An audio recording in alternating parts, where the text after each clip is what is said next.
Hello and welcome to Talking Hearthstone, the podcast where we talk about Hearthstone. I'm Tito Santana, and this is a special report. It's going to be a short one today. We won't have any gameplay, but I am excited to talk to you about the nerfs that went up a couple hours ago.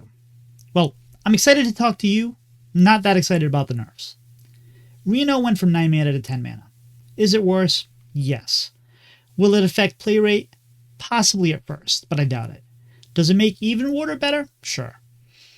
This card is going to see play still, and it's still going to feel just as bad. In my opinion, it needs to be reworked entirely, and I think we're going to see that before the year's out, but I don't think it's going to make any change right now from 9 to 10. Yes, of course, it's worse. It's going to come down a turn late, but I think Control will just use a different tool to keep us in the game, and then use Reno a turn later. Maybe that's just the pessimist in me talking, but I just don't feel like the mana right here is the problem. Usually these games go that long, and I think they just need to rework the card. Same thing goes for the Zilliax module. It went from 3 to 4. Again, will it affect the play rate? Maybe. The card is still good. It comes down a turn later, yes. But again, you're still going to have to go through it 3 times because you've usually attacked once with it. So it's still going to have to be hit 4 times for the most part in order to get through it. Now, having zilliax with the Virus module, or as is popularly known, Killiax, is a big reason why Yogg is in the meta right now in many decks, to basically steal your opponent's Killiax and then they steal it back or whatnot. So I think that this card is still going to be played. I think it's still going to be good. Again, is it worse? Technically, yes. 1 mana is 1 mana. But I think what they really need to do is rework this card, and I think they're going to do that before the year is done. I think what you do is you either take Reborn and move it off, or you even make this card almost a little better as far as a reactive clearing tool, is if you take the Divine Shield off, because then you can kill 2 different things with it on the same turn. And I think it's a better play experience than having to run through it 4 times. So, is it worse? Yes. Is it going to make a difference? I'm not entirely sure. Celestial Projectionist is moving from 2 to 3. Mostly you saw this card in Rogue or for Giants, or Painlock for Giants. So basically it was kind of a Giant enabler. You also saw it in some Druid decks to do some Druidy things. What moving it up mana from 2 to 3 is kind of helping for non-games.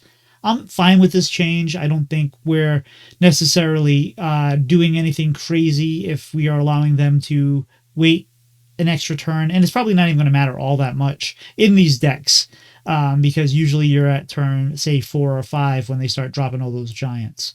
Now, I'm actually under the impression, or not that I have any source for this, but I think personally that they're also nerfing this because this might have had some interaction in the Perils in Paradise set that they did not want to see. So I'm expecting that maybe this had a dual purpose of this nerf. 1, to kind of prevent those non-games that we talked about, and 2, for something that they didn't want to see happen.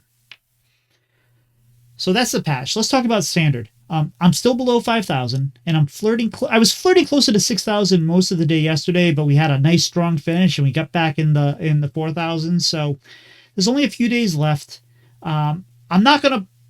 I could probably just camp and hit my goal, but we're not going to do that. The best way to become better at any level that you're playing is to play at that level and get more comfortable, and that's what we're going to do. Maybe we'll end up over 5,000, which is not what we want, but it's fine. We're going to play. We're going to keep getting better. We're already much better than we were last month, and we're going to continue on that forward. Our giveaway is still going on. You can email the show at talkinhearthstone@gmail.com. That's TALKIN Hearthstone@gmail.com. And just suggest a deck for a future episode. The time and date of our drawing is being shifted due to the fact that I'm all of a sudden working until 10 p.m. that day. So I'm going to figure that out. It might be 11 o'clock that night. It might be on Sunday afternoon. Good news is you don't have to be present for the drawing. In fact, it might even give you more time to get entries in.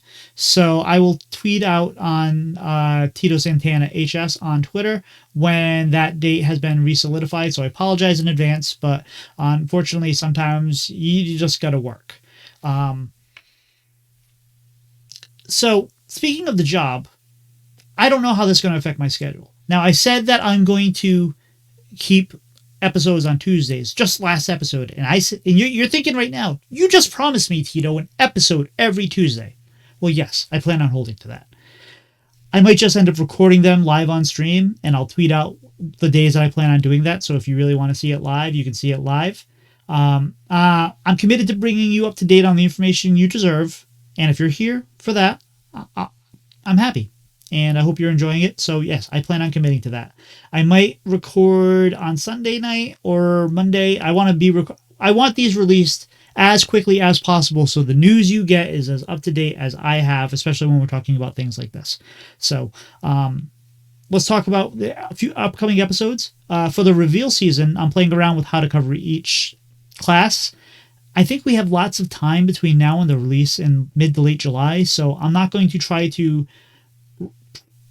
overpress information into one episode. So right now my plan is to try to cover one class per episode and just kind of go over what I think is going to change, what I think is good, what I think is bad. I'm not always going to be right. No one ever is, but I'd love to hear your opinions. In fact, anytime I say anything and you don't agree with it, let me know. Politely, please. But I will be covering Mage in the next episode, so I'm looking forward to that. Like I said, this is going to be a short episode, so you can follow me on Twitter and Twitch at Tito Santana HS. I will provide links to the Trevor Project donations through AFG. You can donate there to gain 10 entries into my Perils in Paradise giveaway, courtesy of Blizzard, courtesy of Amberflight Gaming. Thanks again to Blizzard and AFG and Dragon Rider for giving me this opportunity. I'm very appreciative. By the way, this Friday at 10 p.m. Eastern Standard Time, this Friday at 7 p.m. Eastern Standard Time, on my stream at Tito Santana HS, we will be having Judge on, the Arena Master, and he will be teaching me how to be a little bit better at Arena. There'll be drinks, so if you are a adult, I suggest that you join us if you like to, obviously responsibly, but we're going to be having some fun and playing some Arena, so I hope to see you there. Well, I guess I'm done talking. Have a great day.